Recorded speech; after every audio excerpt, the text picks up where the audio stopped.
right, it is your girl Pink Fanfur coming at you live from the studio. There you go. Brand Central Station. We got Big B on the ones and twos, our producer, and we got a special guest for you tonight. It is Draft Central here at the studio. We're going to be talking about all the highlights of the draft picks. Yes, the 2026 draft, NFL 2026 draft that took place in Pittsburgh, Pennsylvania, is now in the books, right, B? It's in the books, and Yep. now we can talk about all that came out of the draft for our team. Just we're very excited about that. I know I am. I went to the welcome walk. We're going to be talking about the welcome walk and how we welcomed our first round draft pick. And B's going to talk about his picks for the Detroit Lions, and then Mad Cattah, our illustrious guest, the famous Mad Cattah, will be our guest tonight, talking about all the highlights of the draft picks, so what he's got going on in the off season and all things in between. So it's Superfan Thursday. How you feeling, B? I'm feeling all right. I'm feeling pretty good. I see you repping the Lions hat tonight. Yeah, it's a draft hat. Yep, I got the draft hat That's on. cute. Very nice. What are you feeling about your draft picks? I mean, it's not bad. I mean, I think the thing that I didn't like in the off season, we got rid of a lot of guys and we replaced them with people that are a downgrade compared to the people that we let go. Still really not over the whole Montgomery going to Houston thing, because I think that was an unfair thing that they did to him. But that you got to get over it, and we got to move on. So, but I do like the first two picks. I kind of like the Abney pick that they got from Arizona State, that cornerback. It's okay. I've been watching him, or I've been watching some tape of him just to get more familiar with him. He's okay. He might be somebody that rises up in the rank. We sure need corners right now. Our secondary is kind of like decimated a little bit. You know, you don't know what's going on with Kirby. Brian Branch won't be back until the middle of either the end of October, beginning in November. I know mid-season. Yeah, and then Arnold is still, he's still pending investigation. I don't know what's going on with him legally, and he wasn't really durable last year. He was kind of more, he's injured a lot. We got rid of Amik Robinson. He went to Washington, and so I mean, we're making a lot of changes, both offensively and defensive, mostly on the offensive line, and mostly in the defense. I did really love the Derek Moore pick, the edge out of Michigan. Every year he's played for Michigan. He's been there for 4 years. He played during the national championship for Michigan too. He played behind Hutch and title winner. Payne, or what's his name? Kawiki from Indianapolis. He played behind him and Hutch. So now Hutch is on our team, Hutchinson that is. And it would be nice that, that they pair those two together, because I think Hutch can train him to do other moves and stuff like that. Derek Moore's a really good edge. The problem is he only has one type of move that he uses, basically a bull rush move. So he needs to, he needs to hone that and get some more moves on it, because in the NFL, you can't be just making one move. Everybody will catch on to that. You know what I'm saying? So you got to move and groove in the NFL, Right.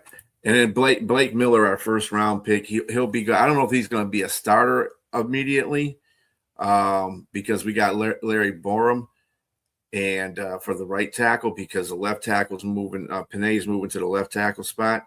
So we'll see what happens there.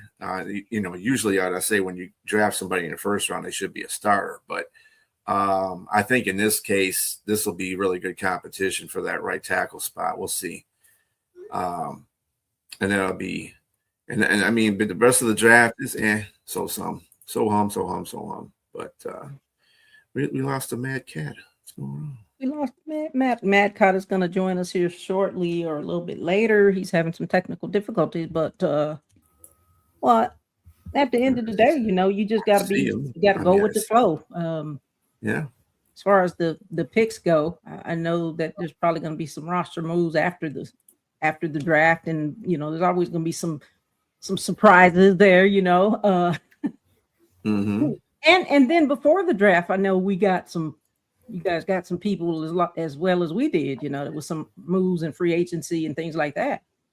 Well, that's what I was talking about earlier. I said we did make some free agent moves, but it was more to the fact that they were more of a downgraded move because they got rid of players that were high quality. Meek Robinson was one of our best corners. Then we had, like I said, David Montgomery, who they traded him to Houston. Right. Then we lost Alex Anzalone, who was our linebacker. And then we lost Muhammad, who was our defensive end. They got 10.5 sacks last season, or 11.5 sacks last season. So, I mean, I understand the concept of it because you're not going to be able to pay everybody, and you need to you're going to have to regroup. But I think what it is more annoys me about Lions fans is that they expect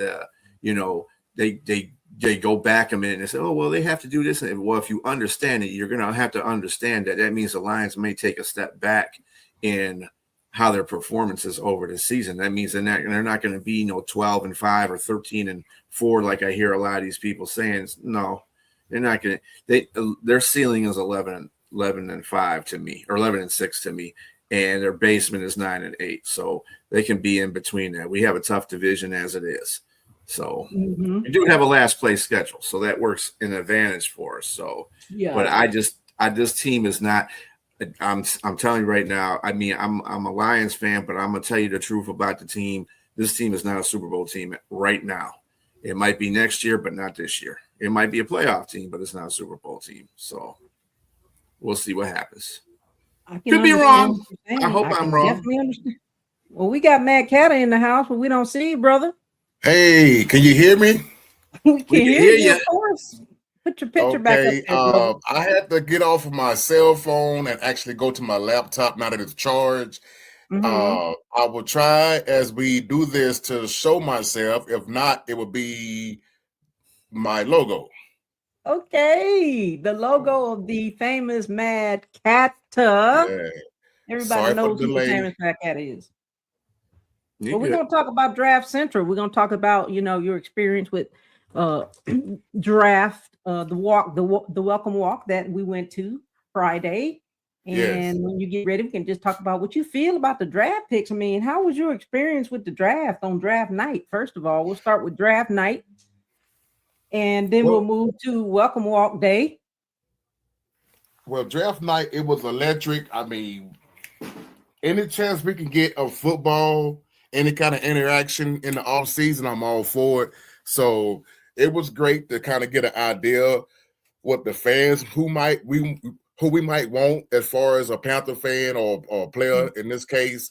But when I look at the draft, I'm looking at it as BPA, but that could be a lot of players. A lot of players can be BPA. I mean, they're all trying to make it into the league, so they feel like within their own range that they're able to be BPA. So we drafted well. I thought I like all the picks that we brought in. I was able to meet on Friday our first round pick in Monroe Freeland. So he's a big dude, and I'm thinking that he's really going to be what Bryce Young needs to keep him, safe back there in the backfield. Absolutely. Yeah, how was that? We went to the welcome walk. We met there, and I know I'll talk about my experience, but how was it? Like many people may not know what a welcome walk is, what it's about, what does it entail, and just speak about your experience. So the welcome walk, we got there early. Of course, we always try to line up and be in position early so we can have a good chance of maybe interacting with the draft pick. So we did that, and it was just good to see everybody still excited about everything that we did last year. Even though we had a losing season, we finished 8-9. It still pumped so much hope and excitement into our fan base. So it was a great turnout. It was good just to be out and about at the stadium for any kind of event. So, but yeah, it was great. I had a chance to meet the first round draft pick and shake his hand and let him know the Mad Cattah way of, hey, welcome aboard. Give us all you got. Bring your lunch pail, and we'll go from there. Yeah. He said, we are going to the Super Bowl. He said, let's go. And that's great. I'm glad that he feels that way because I do believe so too, barring injuries and everybody, coming together as a unit, I think we can get it done. I mean, coming off the NFC South Championship, title, yeah. I'm not gonna say that we're not or we can't, I gotta see what they're doing on the field with all these new players and everything. We all want to go to the Super Bowl. That's the ultimate thing, of course, but yeah. Well, in my case last year, all I wanted to do was be better than the year before, as far as win totals and show progression of heading in the right direction. And we did just that. We made the playoffs first time in 10 years. So that was very exciting. Now that we got a taste of it, Pink, I mean, sky's the limit. Sky's the limit. If we take care of business and really stand behind our team, get in the stands and just do our part, then I think that we'll be all right. I like the idea of us getting better every year. I mean, that's any team, you want to get better every year and see some progress as time goes on. Work on those things that you need to make adjustments on in the off season and, during training season and things like that. So I'm hoping that he's going to be exactly what Bryce needs to, because he definitely needs more protection in the pocket. And he is big. He's 317? No, 315. 315. 315. 6'7". 6'7". 6'7". Yeah. So he's a he's a giant. He's a giant to me. Like, I took a picture with him and I was like, doggone near. My head was like right here at the bottom. It is almost above his waist. And I look so tiny compared to him, but he has a great attitude. He seems like he's a good guy. He came from UGA. Thank you, UGA. Thank you. And he seems so very excited to be here in the Carolinas. Well, of course. I mean, first round pick. And for generations, your family would be set. So, I mean, I would be happy too myself, but I just want to see if he got that dog in him. And you can watch highlights, but that's what highlights are for, to show you the best of a player. So what I've learned to do was look at the same team, but look at a different player and kind of bounce back over to the guy that we drafted to kind of see how he really plays ball. Because I don't watch every college team. I try to keep up with it, but it's impossible to do so. So when we draft a guy, I look at his highlights and what he's done throughout his career in college, but I also look at the team as a whole and keep an eye on the guy that we drafted to kind of see if there are some flaws, some things that he might can work on. Yeah, that's a good idea. I mean, looking at not just looking at the highlights, because like you said, that makes sense. When you look at they just showing what the good things are as they did throughout the draft nights and stuff like that. Yeah. I do think that's a good idea. I might go back and do that too and look at the Georgia game. I'll go back and look at the Georgia and Alabama game just so. Or just a player on the team, a different player on the team, same year, of course, and all that, and kind of keep an eye out for the guy that we drafted to see throughout, his highlights or whatever, how he really, handles himself out there on the field. Yeah. Yeah. Well, we're excited to see him. We've got let's talk a little bit about the second round pick number 49, Lee Hunter out of Texas Tech, defensive tackle out of Texas Tech. What's your thoughts on him? Yeah, I think he's going to be a great nose tackle for us. He's going to be more of a clog stopper, getting in between the gaps and just, causing havoc. I'm looking forward to seeing what he can do, Yeah, me too. Yeah. Alongside Derek Brown, I know he's going to learn everything that he can possibly learn from Derek Brown, and I think he's going to have a great year. I think he will start. I think he will be out there with the ones. Yeah, he had 33.5 tackles for loss in college, so that's really good. Yeah. So with that being said, I mean, he can get it done. He can be productive. So he's a physical powerhouse coming in at 6'3", weighing 318 pounds. Yeah, big dude. Okay, Derek. Yeah, he's definitely gonna support Derek Brown in that defense. I don't know anything about him. I got to go back and look at film or look at some games. I know I want to say Texas Tech made the playoffs, but I can't recall if they did or didn't. But looking forward to seeing how he plays. And he's from Alabama. Okay, Mobile, Alabama. Alabama boy. Yep, Mobile. Yeah. Didn't realize he was from Alabama. Okay, gotcha. So okay, well, we're gonna see what he's bringing in from the Red Raiders. Let's see. Round 3, pick 83. Chris Brazzell II, wide receiver out of Tennessee, of course, SEC again. See, he's coming in at 6'4", 198 pounds. He's from Midland, Texas. And are you surprised that they picked a wide receiver or another one? I knew it was going to happen. I knew it. And I don't know what that spells as far as Leggett, because I feel like so far all the darts are being thrown at him as be productive or move on type. So, I mean, Jimmy Horn, we just got Jimmy Horn last year. So I think that we would give another chance to kind of see what he can do, at least one more year. But Leggett, this will be his 3rd year, if I'm not mistaken, in the league. So, I mean, he has time. He had more time to show what he can do and be productive as far as in the receiver room. But I'm thinking this guy right here, Brazzell Dazzle. That's what I'm going to call him, Brazzell Dazzle. Yes. Chris Brazzell. Yeah, Brazzell Dazzle. That dude is 6'4", 198 pounds. He's a big guy, but he's built to be fast. I mean, usually 6'4" guys are like over 200, but 198 is pretty good.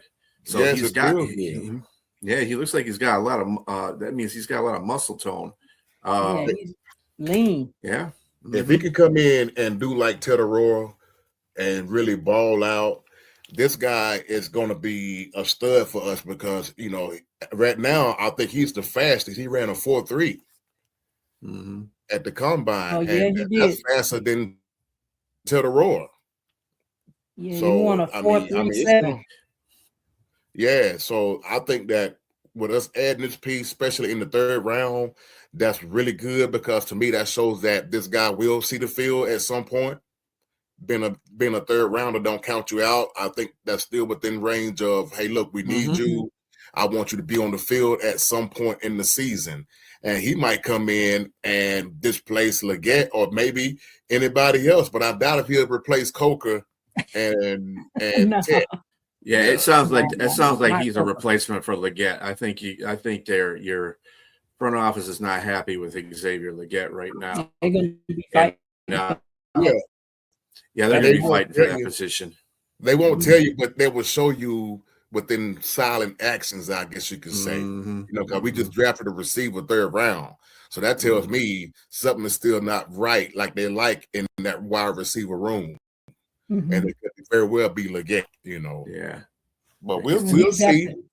We'll see what training camp start. We'll see. It's going to be a fight. He's got that 6'8" wingspan, according to the stats here.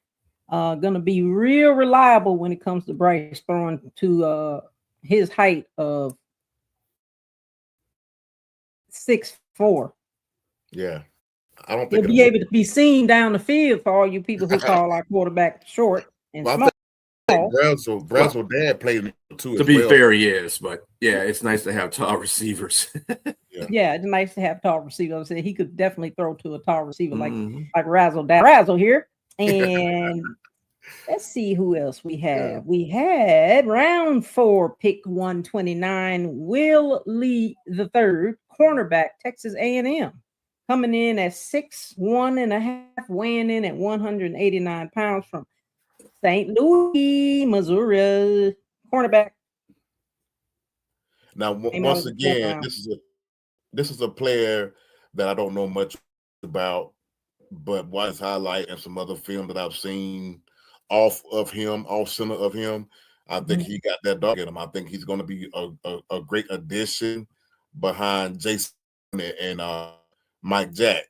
So, we'll see how he materialize and grow within his role as, a cornerback. But I like what he can bring to the table. He's athletic. He has some spice in him. I think he's gonna be all right once he gets his opportunities. Yes. Because I don't foresee him starting. Starting, especially hopefully not injuries. We don't need that, but that'll probably be the only way he would start if due to injury, which I hope we don't receive any. But you know how NFL is. Yes. Yeah. So he got a good tone for the defense. That's where his mindset is. Interesting. Like you said, I don't know too much about him. I am familiar with Texas A&M, but again, not really familiar with him at all. And our next one's going to be round 5, pick 144, Sam Hecht. His name right? Corner out of Kansas State. And he comes in at 6'4" and 1/8 of an inch, 303 pounds, out of Shawnee, Kansas. He's a center. Great move, I think, because we got rid of K Mays, we lost him, so it's good to see them. To us. Yeah, right. Thanks.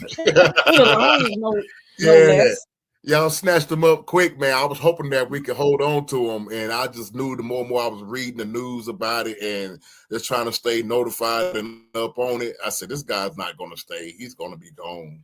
And the reason why I like Cade Mays is because, he was building camaraderie with Bryce Young, and that's what you want between your center and your quarterback, to be able to almost do sign language as far as understanding different things during a game or a play without it being vocal, and I think that they was building on that. And now that he's gone, the guy, I forget his name, but he's probably going to be the starter, the center that we have.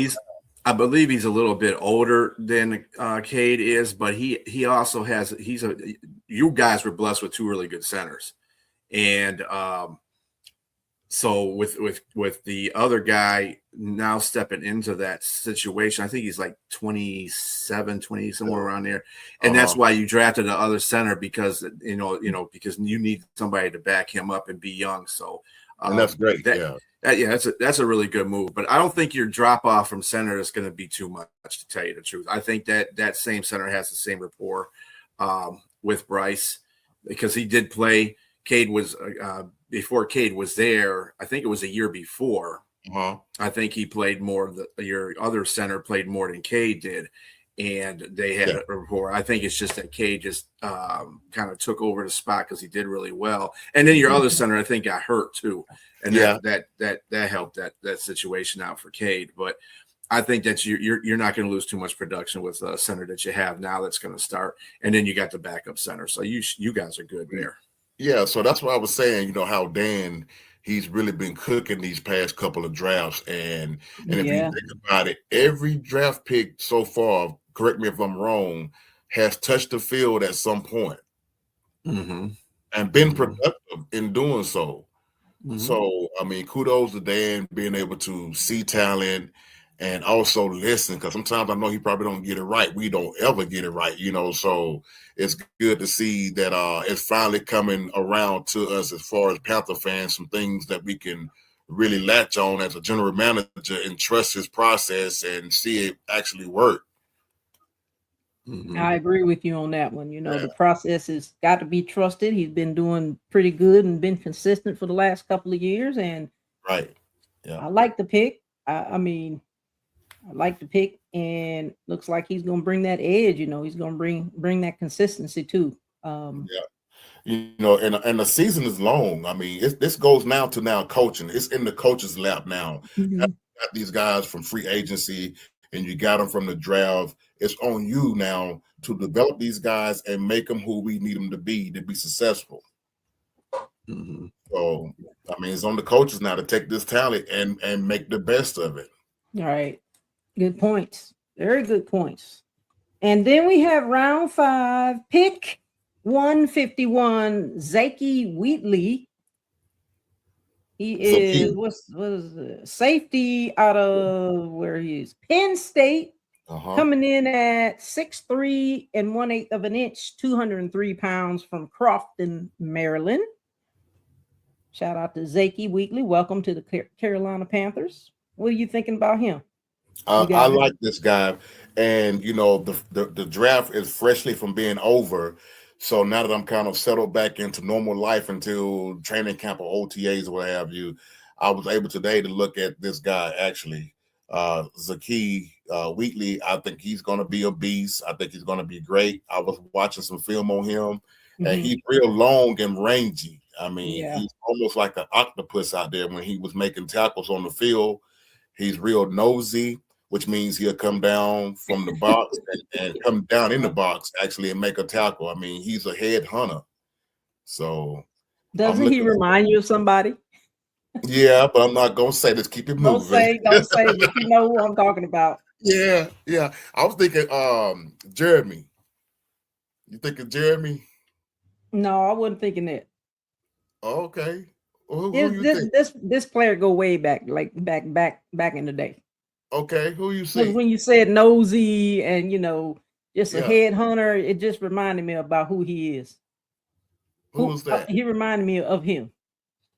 Oh, Horn or not Horn? No. You talk about? I'm curious, Pink. Say he's versatile, assignment clearly. Okay. Mike Minter? No. Okay. Keekly? No, I wasn't thinking Luke. From Luke the was safety really nosy. From the safety spot. Yeah. From a safety position. I'm trying to figure it out. You got me curious. Well, I don't know if he was a safety or not. I could have his whole position wrong. Yeah, but I think he's going to be a good player. All these guys, like I said, I trust in Dan to get these guys in here, let the coaches have them, start working them over, and begin to really develop them. I mean, sky's the limit. We're trying to set a new culture down here in the Carolinas, and I think we're on our way to doing so. And it just feels good. Like down at the draft, what was it, welcome walk the other day? I mean, it was so electric seeing everybody out smiling, waving flags. I mean, blowing the horn while they was driving by. I mean, it was just great energy. But we don't want to. So great. We don't want to. Well, my personal opinion is this: I don't want to walk into this new season with the hangover of the success that we had last year. We got to kick this thing off and do it right, and just know that it's a new season. We're gonna stand behind our team. We're gonna do our part, and just see how it all shakes up in the end. But with that being said, I do feel like we have a target on our back, if you will. Division champions. Rookie of the year. Bryce is coming along pretty good. I mean, we got some things to be excited about, but also know that means people are paying attention to us. People are aware of the Panthers now as we begin to build this thing. Yeah, because before we were kind of like forgotten, and this season we turned it around. Well, last season we turned it around, and then people started paying more attention to us, and we got all of the attention when Cam Newton came back for the first time and sounded the drum. And so I agree that we're starting all over. It's a whole new season, so everything is behind us. But they're going to come in with a great attitude. They're going to have hype. They're going to be hyped. They're going to be excited. I hope that their expectations is at a normal level, not way too high, because we've had some changes in employees as well. But yeah, I can't wait. Then we got round 7. Go ahead. Like Coach was saying, one game at a time. That's what we got to do. So that's it. Yep. And you said the season's long, like it's got longer. We got just just to interject from an outside perspective on the Carolina Panthers, I think last year, even though you did win your division, 8-9 is like right. That's got to be done, and you can't rely on luck from Atlanta to beat New Orleans to get into that situation. You guys should have just won that straight out. And I think with this draft and the guys that you've gotten on the offseason, you're going to solidify that position to get to that spot where you're just going to not have to worry about anybody else. You know, when you're in that position to win a division, you're going to be worried about your own team playing to win. And I think this is the most this is catalytic in what you guys are going to do this year, because last year I thought you guys would be at least 10-7. This year with your additions and with the draft, I think you're gonna probably get 1 to 2 more wins this season, and that will solidify you, in the division. So you don't have to depend on somebody beating it, because the whole thing when you guys lost to the Tampa Bay, that wasn't good, and then you lost to New Orleans twice. That wasn't good either. That wasn't. And Cardinals too. You should have beat the Cardinals too. Yeah, and Atlanta is just, you guys don't like Atlanta, so to depend upon them to get you in a division, win a division, you don't want to have that, because then they're going to be talking stuff to you all day like, if it wasn't for us, you wouldn't want a division. Yeah, how about that? So, and I'm pretty sure that's going to be circulating this year. Yeah. So you guys just, I think you guys made the right moves to be able to solidify. If you get into the position to win a division, you won't have to worrying about anybody else in your division to help you out. You will actually be solid in that. So, last year I know Sonia, your other Panther fan there. She was like, oh yeah, I don't want to brag about it too much. Yes, you were in a playoff game, but still, with that being said, you kind of backed into the playoffs because of some other team helped you out. And I didn't see Carolina doing that last year. I thought they were going to, at least compete for the division title, but with a 10-7 record, with a positive record, not with one that's 8-9, but this year I see solid improvement across the roster. So I'm giving them 11 to 12 wins this year. I appreciate that. I got that. The thing is too, and I'll thank you for that, because you got me hyped saying all that. I'm about to jump through the screen. And we're gonna beat the Lions in the line, and when the Lions y'all come to us, right? Yep. Yeah. Both cats come to us. You coming? Both the cat teams come to us, the Lions and the Bengals. It depends what I got going on at that. The schedule hasn't been released yet, so that's a big thing right there. Once the schedule's released, I can make a determination if I'm going to go or not. Yeah, but if it's in the month of October, it's not going to happen, because I'm going to Texas in the month of October. So if it happens on either side, I may go. Yeah. Okay. Mm-hmm. Well, we'll see how it all shakes up, because that's another thing. When the schedule come out, you can begin now to game plan on speculations of who we gonna beat, or we can't beat them at home. They're gonna be tough to beat at home, and all this other stuff here too. So we just gotta take one game at a time. And like you said, we did kind of back into the playoffs. So this year we got to earn it outright. Go in there, play smash mouth football, and let everybody know that, hey, look, we here. We arrive, and this year we're not going to back in. We're taking it. Yeah, your competition is going to be really good too, because you have to play the whole NFC North. Yeah, and all the teams in that division are really good teams. They, we've been battling for the last 3 years in NFC North. The Lions just managed to win 2 division titles, and Chicago won it last year. And Chicago really has improved a lot this offseason as well, and with their draft. So, and like I said, I'm not looking for Detroit to win a division this year either. I just don't think they're in that position. I think they might get into a playoff game, but I don't even know about that too much. Yeah. But Chicago is a tough team, and I think you have to go to Chicago to play too. No, they come to us. They come to you? Well, there's Chicago. 2 teams that go to you and 2 teams that you go to. So you go to Philadelphia. Well, you go to Green Bay and you go to Minnesota? Yeah, we go to Green Bay and we go to Minnesota. That's two tough teams to go to too. Mhm. So especially Green Bay. Now you guys beat them last year. Well, that's what I was about God. to say, B. Don't forget, we did go to Green Bay last year, and we did beat Green Bay. with We beat Jordan Love. with Micah Parsons. Yeah. He's not a good quarterback, but that's my opinion. Anyway, the point of the matter is you guys won last year, and kudos to you guys, because I really don't like the Green Bay Packers, and I'm glad they lost. So anyway. Well, we got the Seahawks coming too, so we know the Seahawks Super Bowl. Yeah, they come in our house. Yeah. Mm-hmm. But it should be a fun season. Mm-hmm. Well, let's talk about the last pick. We didn't mention Jackson Kuwatch, round 7 pick 227. Jackson Kuwatch, linebacker out of Miami, Ohio.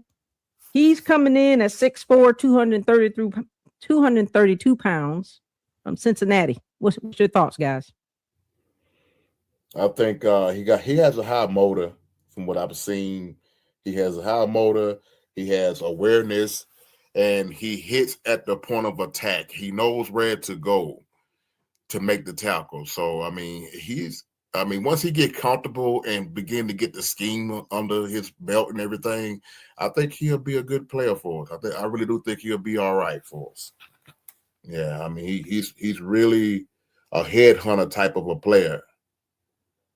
We'll see how long he lasts. Usually, like I say to everybody, usually the rounds 4 through 7 are usually your players that back up your starters eventually, or they're on your practice squad. With Kuwatch, he's a developmental linebacker, so he might be on your practice squad more than likely. But everybody's going to get a chance to compete, obviously, in training camp.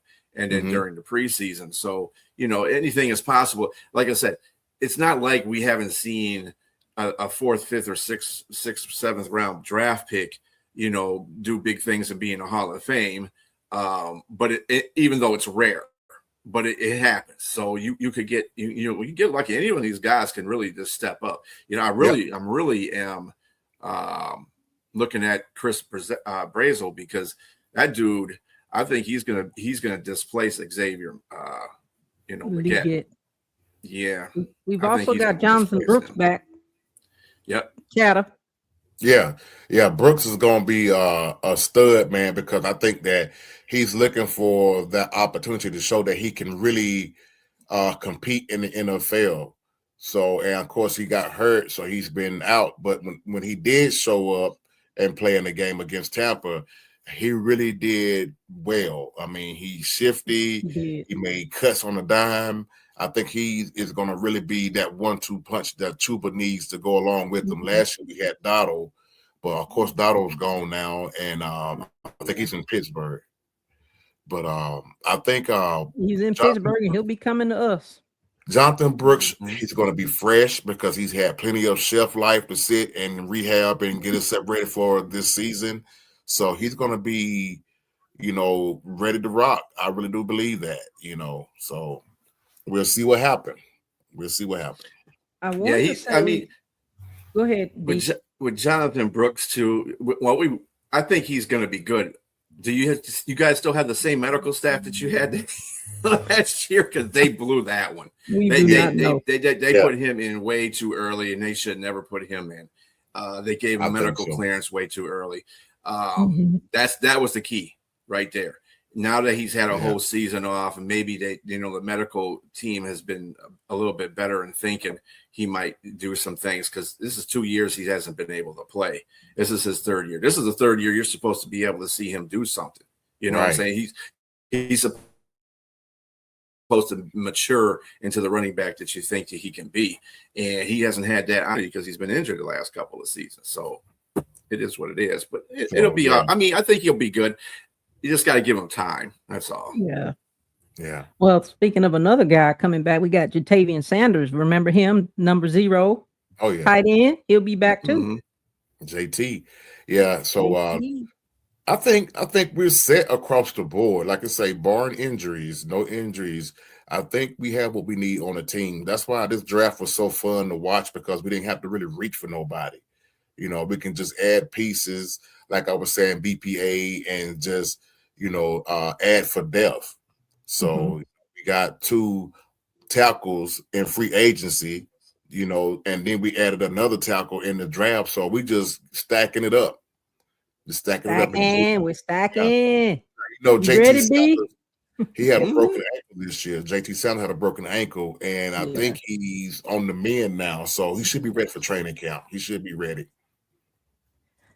Well, I can speak on that one. I know exactly how it feels to have a broken ankle, but he has a whole different medical team than I did. So he should be ready to go.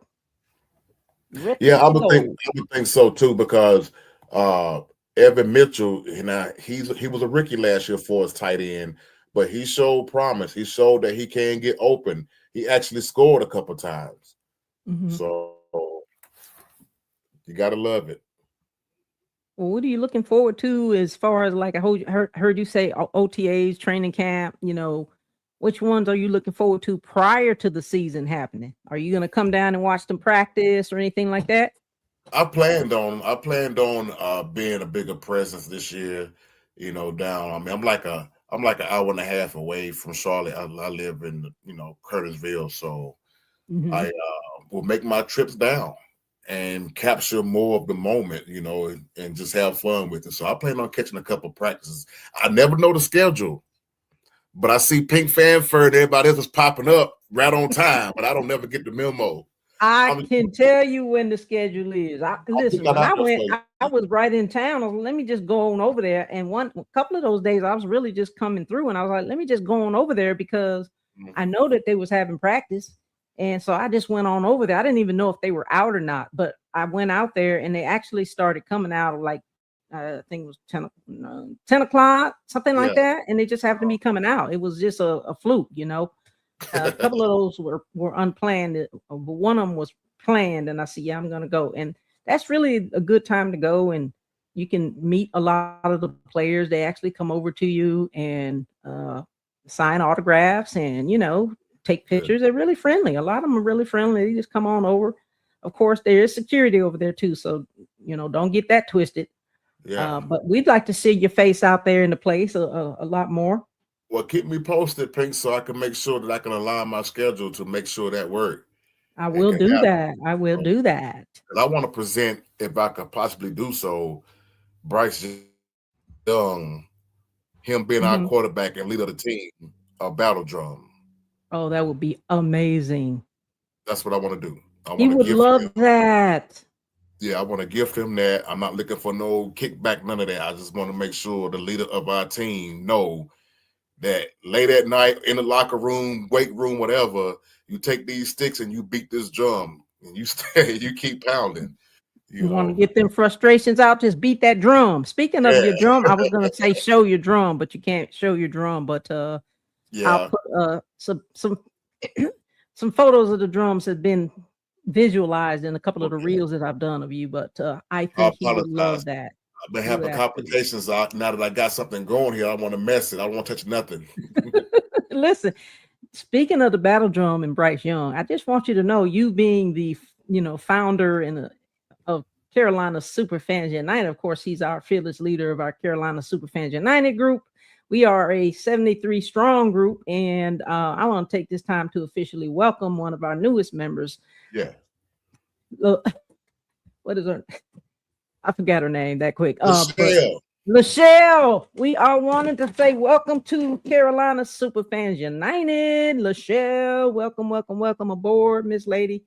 We are so proud to have you. She is a model. She is a former Navy veteran, actress, model. She is a community activist, and she has it going on. She is going to be a great addition to the Carolina Superfans United, but also just so hopefully everybody welcome her in. And going back to what you were saying about Bryce, I wanted to tell you that I don't know if you know this, but Bryce Young has been blessed with a Carolina's Superfans United coin and patch by yours truly. Really? Yes, really. Well, are there pictures or it didn't happen? Do you have any pictures? Yeah, pictures or it didn't happen. So if no pictures, it don't listen. I presented the coin and patch to his parents, so it wasn't me presenting it to him directly. But But he again, we has, can do it. yeah. We can do it all over again when you bring I that know battle that's drum. right. We'll We'll do keep all three counting at one more. time. He gets one every year. How about that? Every year. Yeah. Yeah. So I need you, to get down there. I need to get down there more often, you know. yeah. Well, tell us a little bit about what you've been doing on the so-called off season there, Mad Cattah. I know that we don't have an off season, and I know you're always working on something, and you've been working on some things behind the scenes. But I also know that you're starting a new, I wouldn't say podcast, but you're starting this new thing where you, like you said a minute ago, I want to capture everything. I want to capture, in raw form, no edits, nothing like that. Yeah. Tell us a little bit about what your plan is as far as that goes. I know you gave us a little preview of it the other day at the welcome walk or at the reception. Yes. So this off season, I've been pretty much just relaxing and chilling, and my creative mindset jumped on doing a Panther head wall mount. So that was just for me to have at the house, a Panther lit, illuminated Panther wall mount head. Like a deer head, taxidermy style. But instead of it being like a deer head, it's actually a Panther head. And it came out pretty good, man. So I'm very blessed and thankful to be able to have ideas pop in my head that I can take from my head state and actually put it to life. And you could actually touch what was in my head at that moment, and that's a blessing to me to be able to do that. So I think this is my passion, to create things and just see where it leads to. I used to get in trouble around the house when I was little because my dad, it was me and my two other brothers, right? But for some reason with me, he had the most trouble with, because I would take like a screwdriver, a Phillips head, flathead, didn't matter. And I would pull off the light covers to see why it worked and what made the light come on and off. I would do stuff like little weird stuff, I would do throughout my, I guess, adolescence years, growing up. I just wanted to see what made the light work when I hit the switch. So I would pull the covers off and look at the wires and see what it all took to make it work. I would do stuff like that all the time, So not knowing that it would still be within me to do what I'm doing now, which is creating, hats and whatever comes to mind. I don't second guess it. I just do it. Exactly. It's an amazing and extraordinary ability to have that I guess you could say intuitiveness, that curiosity about how things work. And I can identify with that with you as well, because you make some things that's, like you said, straight out of the head. Like, you know what I mean? You don't need to have no sample or an example. You can just think of something real quick, and then you probably jot it down and you start working on it, right? And for me, same kind of thing. I can pretty much look at something and make it. You know what I mean? I don't need to read the instructions. I don't need to see I can just look at it and say, I can make that. You know what I'm saying? Like, that's just kind of how my brain works. But I am so proud of you and all of those things that you've been making and doing over there. Cattah's made at least two of my hats. Two. Yeah. I got a top hat, and a cowgirl hat that you made me, and they're both really, really nice. So I appreciate that, brother. Yeah. Oh, you quite, and that's the ultimate joy of seeing like something that you created. Either like the draft is over now, and it was glimpse of my product all over the draft, and it was great to see. That Cattah head is so illustrious. It was all over there. Yeah. I mean, I've seen a lot of people with those on. So I mean, that's a blessing. I just sit back. I don't be boastful about it, because the idea is given to me through my creator. So I always make sure that I give that back to him, So I don't keep none of it to myself. I like to see it, of course. I don't hold on it to like, yeah, look what I done. No, look what he done through me. That's how I like to think of it. Right. Yeah. But I'm gonna start something new this year. This will be year 13 of me being Mad Cattah. And I've enjoyed every step of my journey growing within my persona. So year 13 will be actually next month. Next May month. 10th. Congratulations. May 10th is when I first started Mad Cattah back in 2014. And this year I'm doing like a on the spot interview type of deal. Lapel mic and all that good stuff, and just do interviews. Keeping it real, 100% with no filter there, Mad Cattah. Well, see, I'm gonna tell you this: a lady, I'm not gonna give her name, but she stays out in Colorado, and she came across my messenger and said, "Hey, look, man, that video you did. This has been some years ago now. This has been years ago." She said that video you did, I enjoyed it because I want to be there and I can't. So by you doing video and showing footage of what's going on at the stadium and around the stadium, it makes me feel like I'm there. I feel like I'm there by you posting videos and whatever you're doing. So this year I'm gonna be doing many interviews at tailgates, inside the stadium, outside the stadium. Whenever my mind clicked towards interviewing, I'm gonna do it. That's gonna be real electric. We cannot wait to see that. Cannot wait for you to be interviewing different people and getting that footage. How can people find you on social media? You can find me on Facebook as I'm also on TikTok, Instagram, Snapchat. We don't really do a whole lot of Snapchat, but mainly it's Instagram and TikTok and Facebook. You can find me at Mad Cattah. Just type in Mad Cattah, MADCATTAH, and you will find me somewhere. You will find the famous Mad Cattah on all those social media handles, guys and girls. Please go follow the Mad Cattah. Don't want to miss out on any of that footage reporting at the games, at the training practices, at the OTAs, whatever, Fan Fest, all of those things coming up. You don't want to miss any of that. You want to see what he's doing behind the scenes, working on his career, creating the things he got on him in the top and the glasses and with all the things that he makes. And I think I do have a video of that 2014 video. I think I have that. I think I'm going to show that. Wow, that's archives. Yeah, way back. back. Mind if we show that? I don't mind. Not right now, but we're going to show it eventually. Yeah. When we run the replay a little bit later on, we're going to play that video from 2014 where I think you said that you had created this like contest, and that was the first time that you had dressed up. No. So look, how that worked was the costume I was working on coming off the 2013 season. The 2013 season, we wound up losing to the 49ers at home at Bank of America in the wild card. And I was so excited about the energy that was being pumped back into our fan base, to where I had told my mentor at the time, Catman, the original Catman, that I was going to do a costume.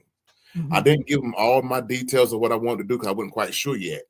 But what I did was I went after the season and put together a costume. And lo and behold, the following year, 2014, when they had the draft party, they had it at Hickory Tavern down in Charlotte. And they had the first annual Panther Pride costume contest. This was back in 2014. And I said, you know what? That's crazy, because I already have a costume that I was going to wear there anyway, just to have fun, not knowing it was going to be a contest. And of course, I went to the side, the contest and everything. I did the contest and I came out. I beat 5 people out as far as top costume that time. And it's been history ever since. History ever since, guys and girls. So it's the famous Mad Cattah. It's crazy because back in 2014, they had the first annual Panther Pride costume contest sponsored by the Panthers. And they never had one since then. So to me, it was like, maybe that was my intro to doing what I do now. That was my gateway in, It's your calling. That's right. You were born to do this, Mad Cattah. I definitely believe that, Pink. I really do believe that. So I'm going to rock it till the wheels fall off, right? There you go. Rock it and roll it until the wheels fall off. Before we go, what are your last words to our crowd? Thank you, all of you out there in Facebook land, social media land, all the people who jumped in the comments. We appreciate you. We appreciate all the viewers. Any last words before we close for tonight? Superfan Thursday, B. Yeah, let's keep going with this. I mean, you got the Mad Cattah on here. Who are we gonna have next? Who are we gonna have next? Pink. Who are we gonna have next? Who are you gonna try to get next? Probably Cool J. Gonna have him. Gonna have Blaze. These are Carolina Superfans United, the Carolina Showstopper. Gonna also have Lachelle on as well, and a couple of other people. So I'm hoping that we're gonna start our getting busy with these live shows, because you know how we love them. Mm-hmm. And Pink, just to let you know, Pink, I think this is like your calling. This is you, and I'm thankful that you found something that you really enjoy doing and your passion, because to me that means a whole lot to be able to do what you do. I couldn't do it. I just don't know if I got it in me to do it. I do enough as far as creating in my mind, going towards that, but you got it going on. I say keep pressing on, keep doing your thing. It looks good on you. Okay? Thank you, sir. Yeah. My mentor, the famous Mad Cattah, thank you so much for joining us, brother. We are so appreciative of you. We look forward to all the things that you're going to bring forward this season, and we hope that you have a great season. You and I with the Panthers and all the other Panthers fans, keep pounding, brother. Do take good care of yourself. B, thank you for being on the ones and twos. Appreciate y'all time. Thursday. Yes. Yep. And Thursday, I would say keep pounding, everybody. Let's do what we do. Let's start this season off right. Get your butt in them seats at that stadium, and let's cheer on our Carolina Panthers to the end. Keep pounding, baby. Keep pounding. And let's go. Let's go. All right.